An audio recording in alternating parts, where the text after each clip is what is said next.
नमस्कार। कुछ रोज पहले सेबी ने यहाँ पर एक गाइडलाइंस जारी की and that was related to the swing pricing. जैसा आप यहाँ पर देख सकते हैं, ये securities and exchange board of India का ही सर्कुलर है। वहीं से उसकी वेबसाइट से लिया गया है और इस सर्कुलर में उन्होंने स्विंग प्राइसिंग की बात की। ये स्विंग प्राइस बेसिकली रिलेटेड है म्यूचुअल फंड स्कीम से। म्यूचुअल फंड स्कीम्स एक मानी जाती काफी अच्छा इन्वेस्टमेंट एवेन्यू माना जाता है। आप इसमें इन्वेस्टमेंट कर सकते हो और काफी लोग आजकल इसमें कर भी रहे हो, बहुत पॉपुलर है ये आपका। और उसी से रिलेटेड यहाँ पर एक कुछ गाइडलाइंस जारी की गई। खैर, इससे रिलेटेड कुछ एक ड्राफ्ट गाइडलाइन भी जारी की गई थी कुछ महीने पहले। अब इसको फाइनल रूप एक दे दिया गया है। आखिरकार क्या है ये स्विंग प्राइसिंग और क्या, किस लिए और किस पर्पज से स्टार्ट की गई, उसी के ऊपर आज की मेरी ये वीडियो है। स्टार्ट करते हैं सेशन को। सबसे पहले यहाँ पर समझने वाली बात है कि आखिरकार म्यूचुअल फंड क्या होते हैं। बहुत सारे लोगों को आप में से पता होगा कि आखिरकार म्यूचुअल फंड क्या होते हैं, बट स्टिल एक छोटा सा उसका डिस्क्रिप्शन दे देता हूँ। म्यूचुअल फंड्स, अगर आप चाहते हैं कि आपका जो पैसा है वो डायरेक्टली आप शेयर मार्केट, स्टॉक मार्केट में लगाना नहीं चाहते, क्योंकि आपके पास ना ही समय है, ना ही आपको उतनी समझ है उस चीज की कि कौन से शेयर में पैसा लगाएं, कौन सा शेयर ऊपर जा रहा है नीचे जा रहा है, आपको नहीं समझ। तो आप क्या करते हो, कुछ ऐसी कंपनीज के साथ मुलाकात करते हो, कुछ ऐसी कंपनीज के साथ बात करते हो जो आपके पैसे को आपके बिहाफ पर मार्केट में लगाती हैं।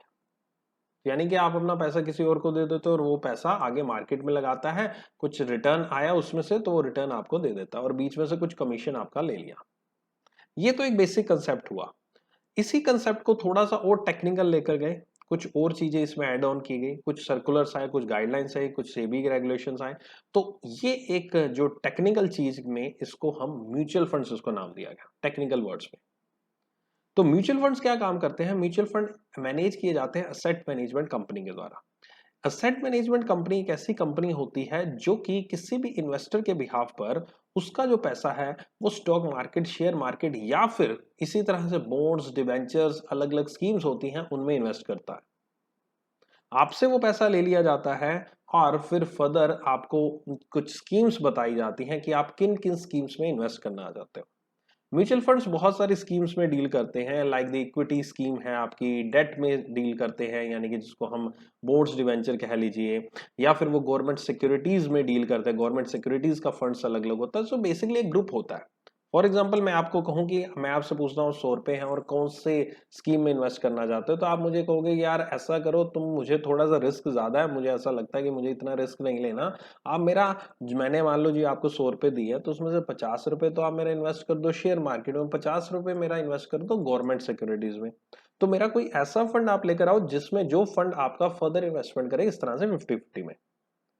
तो यही म्यूचुअल फंड्स का काम है। म्यूचुअल फंड्स इस तरह की आपकी अलग अलग तरह की स्कीम्स लेकर आते हैं। वो एक स्कीम होती है जिसमें वो एक 100% पैसा इक्विटी में लगाएंगे, यानी कि स्टॉक मार्केट में लगाएंगे। 100% पैसा इक्विटी में स्टॉक मार्केट में कुछ स्पेसिफिक सेक्टर्स हैं, उनको आप कह दीजिए कि फॉर एग्जाम्पल आपने बैंकिंग एंड इंश्योरेंस सेक्टर में लगाना है पैसा, तो वो पैसा आपका बैंकिंग एंड इंश्योरेंस सेक्टर से जुड़ी हुई जितने भी आपकी कंपनीज हैं उन्हीं में पैसा लगाया जाएगा। तो ये एक म्यूचुअल फंड्स की समझ होती है, ये एक असेट मैनेजमेंट कंपनी की समझ होती है कि वो क्या चाहते हैं और क्या करते हैं। Got my point? क्या? ठीक है। सो इसी म्यूचुअल फंड से आपको अब जो असेट मैनेजमेंट कंपनी होती है जो कि यहाँ पर आपके बिहाफ पर इन्वेस्ट करते हैं, उसको क्या फायदा? उसको कमीशन मिल जाता है। जो भी आप अर्न करोगे उस पर उनको कमीशन मिलता है। यानी कि उनको भी है कि जितना ज्यादा वो अर्न करके देंगे उतना कमीशन मिलेगा। और ऐसा नहीं है कि एक पर्टिकुलर कंपनी में लगा दिया उसके बाद वो स्विच नहीं करते, वो अपने लेवल पे कभी ना कभी किसी पैसे को किसी कंपनी में डाल रहे हैं, फिर दूसरी कंपनी में डाल रहे हैं। आपने तो उनको एक बार पैसा दे दिया। म्यूचुअल फंड्स आप दो तरीके से खरीदते हो, एक होता है सिस्टमेटिक इन्वेस्टमेंट प्लान, दूसरा होता है आपका वन टाइम में। अगर आपके पास इकट्ठा पैसा तो आप वन टाइम में पैसा दे देते हो सेट मैनेजमेंट कंपनी को, और अगर आपके पास थोड़ा थोड़ा पैसा महीने के महीने, तो आप महीने के महीने एक सिप, जिसको हम शॉर्ट में कहते हैं सिप कहते हैं, सिस्टमेटिक इन्वेस्टमेंट प्लान, SIP, उसमें में आप 1000 रुपए, 2000 रुपए, 500 रुपए, 5000, 10,000, 20,000, 50,000, जितनी आपकी कैपेसिटी है पर मंथ आप उसमें देते रहते हो। तो उससे क्या होता है कि अगर मान लीजिए एक बार आपने 5,000 दिया, अगली बार 5,000 दिया, तो एक बार मार्केट अप थी, दूसरी बार डाउन हो गई, तो आपका एवरेज हो जाता है। तो ये काफी अच्छा इवेंट है। ठीक है। सो अब म्यूचुअल फंड स्कीम, अब थोड़ा सा और इस न्यूज पे चलते हैं। उम्मीद करता हूँ म्यूचुअल फंड्स आपको समझ में आ गए होंगे कि आपका जो पैसा वो लगा दिया गया है आपके बिहाफ पर, और आपको ज्यादा माथा मारने की जरूरत नहीं है कि मेरा पैसा कहाँ लगा, बस आपको एक स्पेसिफिक स्कीम बतानी है। अब यहाँ पर म्यूचुअल फंड स्कीम्स में एक स्कीम होती है debt, that is the open ended debt mutual fund scheme. ये यहाँ पर लिखा हुआ है, that is the open end debt mutual fund scheme. अब ये open ended debt mutual fund scheme क्या होती है? सबसे पहले डेट म्यूचुअल फंड को समझ, म्यूचुअल फंड मैंने समझा दिया, डेट को समझते हैं। डेट होता है किसी से उधार लेना, किसी से लोन लेना, यानी कि ऐसा पैसा जो कि आपने किसी कंपनी को उधार के फॉर्म में दिया और कंपनी आपको उसके बदले में ब्याज देगी। इसी तरह की कोई कंपनी जिन्होंने बॉन्ड्स, डिवेंचर, ये एक तरह के टाइप्स हैं जिस फॉर्म में वो पैसा लोन के फॉर्म में लेते हैं। तो आप डायरेक्ट किसी कंपनी में नहीं लगा रहे, आप म्यूचुअल फंड, आप असेट मैनेजमेंट कंपनी को दे रहे हो अपना पैसा, और असेट मैनेजमेंट कंपनी आपका जो पैसा है वो डेट म्यूचुअल फंड्स में लगा रही है, यानी कि आपका पैसा केवल अगर डिबेंचर्स या फिर बॉन्ड्स में लिया जा रहा है, जो कि आपको लोन के फॉर्म में आप उनको कंपनीज को देते हो और उसके बदले में आपको इंटरेस्ट देते हैं। बहुत ही रिस्क कम होता है ऐसे डेट म्यूचुअल फंड्स में। अब डेट म्यूचुअल फंड के आगे एक वर्ड लग गया, that is open ended. Open ended का मतलब क्या? ओपन एंडेड का मतलब है कि एक म्यूचुअल फंड स्कीम जो ऑलवेज ओपन रहती है, हमेशा ओपन रहती है, हमेशा खुली रहती है, यानी कि उसका कोई एंड नहीं है। ओपन एंडेड यानी कि एंड उसके खुले हैं। इसका मतलब सिंपल भाषा में अगर मैं नॉर्मल देसी भाषा में बात करूं तो इसका मतलब ये हुआ। अब open ended debt mutual fund scheme को एक साथ देखेंगे तो क्या मतलब हुआ कि ऐसा कोई म्यूचुअल फंड स्कीम जो कि आपका पैसा लगाती है डेट्स में, बॉन्ड्स में, डिवेंचर्स में, और वो ओपन एंडेड है, यानी कि कभी भी किसी भी टाइम आप उसमें पैसा लगा सकते हो। ओपन एंडेड का एक अपोजिट टाइप होता है, that is close ended. Close ended में क्या होता है? म्यूचुअल फंड जो होते हैं वो कुछ ही समय के लिए ओपन होते हैं, आप उसी दौरान उसमें यहाँ पर इन्वेस्टमेंट कर सकते हो, आप उसी दौरान उसको खरीद सकते हो। बट ओपन एंडेड में ऐसा कुछ नहीं, आप कभी भी जाकर आप इस ओपन एंडेड स्कीम में इन्वेस्टमेंट कर सकते हो। तो आई होप ये चीज आपको समझ में आ गई, open ended debt mutual fund scheme क्या है। जो स्विंग प्राइसिंग आपकी आरबीआई के सेबी के द्वारा इंट्रोड्यूस की गई है, वो केवल केवल एप्लीकेबल है open ended debt mutual fund scheme में। इसमें एक्सेप्शंस आगे दे रखा है, that is except overnight funds, gilt funds and gilt with 10 year maturity funds, यानी कि जो एक रात के लिए हम पैसा ले रहे हैं, 2-3 रातों के लिए हम पैसा ले रहे हैं, ओवरनाइट फंड। ठीक है, समझ गए, देसी भाषा में सिंपल समझ लो।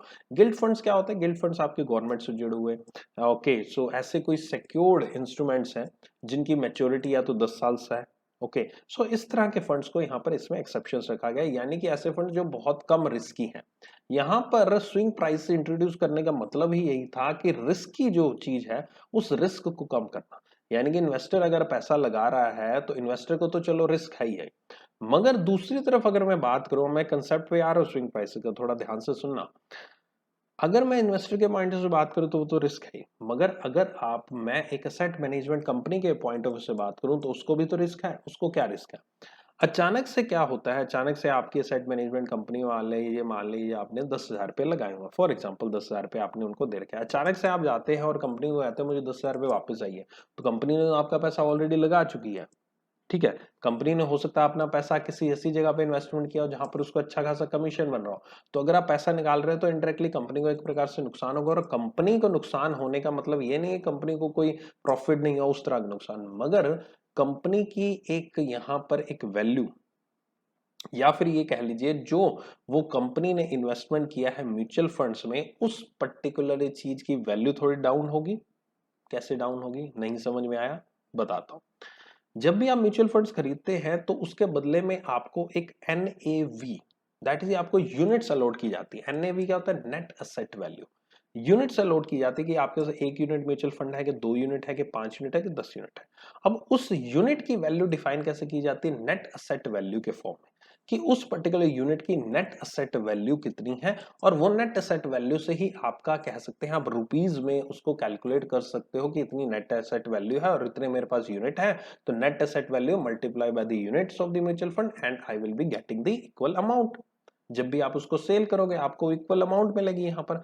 तो अगर मैं बात करूं, अगर बहुत सारे लोग एक साथ आ जाते हैं, अगर एक साथ उनको पता लगता है कि डेट म्यूचुअल फंड स्कीम्स ऐसी हैं, उनमें नुकसान लग रहा है, वो कंपनी भाग रही है, तो क्या होगा? एक पैनिक की सिचुएशन हो जाएगी, और वो लोग आएंगे कंपनी के पास, एएमसी के पास, और उसको कहेंगे कि आप हमारा पैसा जो आपने म्यूचुअल फंड में लगाया था उसको वापस दे दीजिए, हमें नहीं चाहिए। इस तरह से बहुत सारे लोग आ जाएंगे, पैनिक की सिचुएशन क्रिएट होगी। अब जब इतने सारे लोगों ने डिमांड की तो ऑब्वियस है, किसी चीज की जब इन्होंने मांग की वापस हमारा पैसा दो, तो उस चीज की वैल्यू गिरेगी। क्योंकि मार्केट में उसके अगेंस्ट हवा है तो उसकी वैल्यू भी गिरेगी। तो जब आप उसको बेचते हो किसी चीज को और मार्केट में आप बेच रहे हो उस चीज को बार बार उस चीज को मांग रहे हो वापस दो तो एक इमेज डाउन होती है ना, तो उस इमेज के चक्कर में एनएवी डाउन होगी। वैल्यू से मतलब एनएवी से मतलब उसका प्राइस क्या, तो एनएवी डाउन होगी। अब कंपनी ये नहीं चाहती थी कि एनएवी डाउन हो, कंपनी तो कंटिन्यू करना चाहती थी, कंपनी तो कोई इशू ऐसा नहीं था, कंपनी के पॉइंट ऑफ व्यू से ऐसा कोई इशू नहीं था, कंपनी तो स्मूथ रन कर रही थी। मगर इन्वेस्टर के पॉइंट ऑफ से ऐसा कोई इशू था। तो यहां पर सेबी के द्वारा एक गाइडलाइंस ऐसी जारी की गई है जिसमें उन्होंने कहा है कि ऐसी कोई भी सिचुएशन अगर आती है किसी भी एसेट मैनेजमेंट कंपनी के पास, और अगर एसेट मैनेजमेंट कंपनी को लगता है कि अगर डेट म्यूचुअल फंड स्कीम्स एक साथ विड्रॉ की जा रही हैं लोगों के द्वारा, तो वो उनसे कुछ ना कुछ चार्ज कर सकते हैं। जिन लोगों ने पैसा विड्रॉ कराया वो क्यों चार्ज करेंगे, वो इसलिए चार्ज करेंगे क्योंकि उनका मानना ये है कि अगर अगर मेरा पैसा, अगर आपने मुझसे पैसा एक साथ निकलवा लिया, मेरी एनएवी डाउन होगी, तो उसकी कंपनसेशन मैं आपसे लूंगा, उसकी कंपनसेशन मैं आपसे लूंगा, उसकी कंपनसेशन आपको मुझे देनी पड़ेगी। अब इस कंपनसेशन का फायदा क्या होगा, इस कंपनसेशन का फायदा ऐसा नहीं है कि वो कंपनसेशन कंपनी को मिल जाएगी, नहीं, कंपनी कंपनसेशन क्यों ले रही है, क्योंकि आप लोगों के चक्कर में जिन्होंने उसमें से पैसा विड्रॉ किया है, उस चक्कर में जो लोग कंपनी के साथ स्टिल बने हुए हैं, जो उस कंपनी के ऊपर ट्रस्ट कर रहे हैं, उन्होंने अपना पैसा नहीं निकलवाया, उन लोगों के चक्कर में दूसरे लोग जिन्होंने पैसा निकलवा रहे हैं उन लोगों के चक्कर में वो बेचारे भी मारे जाएंगे, उनकी भी तो एनएवी डाउन हो जाएगी उस चक्कर में। तो इसलिए स्विंग, स्विंग मतलब एक चीज को घुमा देना, स्विंग किया गया, यानी कि इधर से कंपनसेशन जो उठाई गई है, जो कंपनसेशन से ली जाएगी, उस अमाउंट को जो हमारे एनएवी है, जो हमारे एनएवी को बूस्ट करने में यूज किया जाएगा, यानी कि एनएवी हमारी लेवल पे रहे, यानी कि उन लोगों को नुकसान ना पहुंचे जो उसमें यहाँ पर इन्वेस्ट करना चाहते हैं, जो कंपनी में ट्रस्ट कर रहे हैं। आई होप मेरी बात आपको समझ में आ रही होगी। अब आपके माइंड में नेक्स्ट क्वेश्चन आएगा कि सर चलो जो कंपनसेशन है वो आखिरकार कितनी अमाउंट की होगी। कंपनसेशन डिपेंड करती है एएमसी कितना लगाती है। वैसे तो इसका स्विंग प्राइसिंग का जो इन्होंने कह रखा है वो 1 से 2% की रेंज में कह रखा है, 1 से 2% की रेंज में है ये आपका स्विंग प्राइसेस। मगर अब एक और सवाल मन में उठेगा आपके कि सर कितना प्राइस एनएवी का डाउन होगा तब हमारे ऊपर कंपनसेशन लगेगी, तब हमारे ऊपर स्विंग प्राइस का कंसेप्ट लगेगा कितना, ये एएमसी डिसाइड करेगा। एएमसी डिसाइड करेगा कि कितना उन्होंने थ्रेशोल्ड रखा है, मींस अगर 100 रुपए यूनिट है तो उसका उन्होंने कितना रखा है कि इतनी गिरावट के बाद हम स्विंग प्राइस लगाएंगे। कितनी गिरावट तो चलो सहन की जा सकती है, बट मेजर गिरावट जो है वो सहन नहीं की जा सकती। उसके नीचे अगर जाती है तो हम 1 से 2% तक आपको स्विंग प्राइस लगाएंगे। कैसे लगाएंगे कि उनको जो एनएवी है, उनको जो एनएवी मान लो उन्होंने 99 रुपए होगी आज की एनएवी, फॉर एग्जाम्पल 90 रुपीज होगी एनएवी, तो वो 1% मान लो लगाएंगे, तो 1% काट कर एनएवी में से उसका 1% काट कर उनको पैसा वापस देंगे, और वो 1% जो काटेंगे वो कंपनसेट करेंगे एनएवी की प्राइस को स्टेबल करने में। जो वो उनके लिए फायदा होगा जिन्होंने कंपनी में ट्रस्ट किया और वो कंटिन्यू करना चाहते हैं। आई होप ये चीज आपको समझ में आई होगी कि स्विंग प्राइस, स्विंग क्यों कहा गया, इसको एक जगह से दूसरी जगह स्विंग किया गया पैसे को, नथिंग एल्स। एक जगह का अगर पैसा डूब रहा है, कम हो रहा है आपका एनएवी, तो दूसरी तरह से उसको कंपनसेट करने के लिए उन लोगों के लिए जिन्होंने आप पर विश्वास किया है, जो लोग कंटिन्यू करना चाहते हैं, यही स्विंग प्राइसिंग फ्रेमवर्क कहलाता है म्यूचुअल फंड्स स्कीम का। आई होप आपको ये कंसेप्ट समझ में आया होगा। ठीक है, इसी सर्कुलर में और भी बहुत सारी बातें की गई हैं। इस सर्कुलर में एक और बहुत इंपॉर्टेंट बात की गई है, वो है अमाउंटिंग टू ₹2 लाख। अगर 2 लाख रुपए तक का कुछ ऐसा हो रहा है, अगर कोई बेच रहा है 2 लाख रुपए तक का अगर आपका म्यूचुअल फंड्स, तो वो स्विंग प्राइसिंग में नहीं कैलकुलेट होगा, तब ऐसा कुछ स्विंग प्राइस उस पर एप्लीकेबल नहीं होगा। ये चीज इस सर्कुलर में एक बहुत इंपॉर्टेंट है, जो आपका एग्जाम में क्वेश्चन भी बना सकते हैं। 2 लाख अमाउंट पूछ सकते हैं, रेंज पूछ सकते हैं, 1 से 2% की रेंज है आपकी इस तरह की। ठीक है, ये टेबल दे रखा है, टेबल थोड़ा सा टिपिकल आपके समझने से समझ नहीं आएगा आपको, बस वही है कि 1 से 2% की रेंज है। अलग अलग टाइप के म्यूचुअल फंड्स की अलग अलग कैटेगरी है। क्रेडिट रिस्क वैल्यू मींस उसकी कितनी रिस्क है, उसके अकॉर्डिंग उन्होंने डिफाइन किया हुआ है कि कितना वो स्विंग फैक्टर आपका हो सकता है। 1% है, 1.5 है, 1.25 है, ये 2 है, तो एवरेज इसकी 1 से 2% है। ठीक है, तो ये चीज आपकी हुई। ये देखो यहाँ पर लिखा है redemption up to 2 lakh. Redemption किसको कहते हैं, यानी कि म्यूचुअल फंड्स को वापस ले लिया आपने, बीच में चलते चलते आपने म्यूचुअल फंड्स को वापस ले लिया, आपने कहा मुझे बेच दो, तो 2 लाख रुपए तक कोई भी ऐसा बेचा जाएगा तो उसमें स्विंग प्राइस एप्लीकेबल नहीं होगी। और ये सारे में एनएवी डिस्कस किया हुआ है। यही पूरे सर्कुलर का एक सार था जो मुझे बताना, आपको साथ शेयर करना जरूरी था। आई होप आपको ये लेक्चर्स, शॉर्ट शॉर्ट मेरे लेक्चर्स पसंद आ रहे होंगे और स्विंग प्राइस आपको बहुत अच्छे से क्लियर हो गया होगा। सिंपल लॉजिकल चीज है, नथिंग एल्स, ज्यादा कंफ्यूज मत होना। एंड बने रहिए मेरे साथ, जुड़े रहिए। मेरी डेली करंट अफेयर्स की क्लासेस को आप मुझे फॉलो कर सकते हैं अनअकैडमी प्लस पे जाकर। डेली सुबह 7:30 बजे मैं अनअकैडमी प्लस पे अपनी क्लास लेता हूँ, 7:30 से 8:30, जिसमें मैं डेली करंट अफेयर्स कराता हूँ along with the banking awareness. तो क्लासेस को देखने के लिए नीचे डिस्क्रिप्शन में लिंक है, उस पर क्लिक कीजिएगा, सब्सक्राइब कर लीजिएगा अनअकैडमी प्लस को। ओके, एंड वहां पर देखिएगा मुझे, वहां पर आप मुझे सुन सकते हैं, मेरी क्लासेस को फॉलो कर सकते हैं और बढ़िया तरीके से आप मेरे साथ RB grade B and the bank exams की तैयारी कर सकते हैं। तो जरूर एनरोल कर लीजिएगा, डिस्क्रिप्शन में लिंक। एंड अगर आप अनअकैडमी प्लस के सब्सक्राइबर नहीं है और अगर आप फर्स्ट टाइम अगर लेने जा रहे हैं तो आप SBI 10 कोड भी यूज कर सकते हैं for getting your 10% discount. Take care, love you all, bye bye.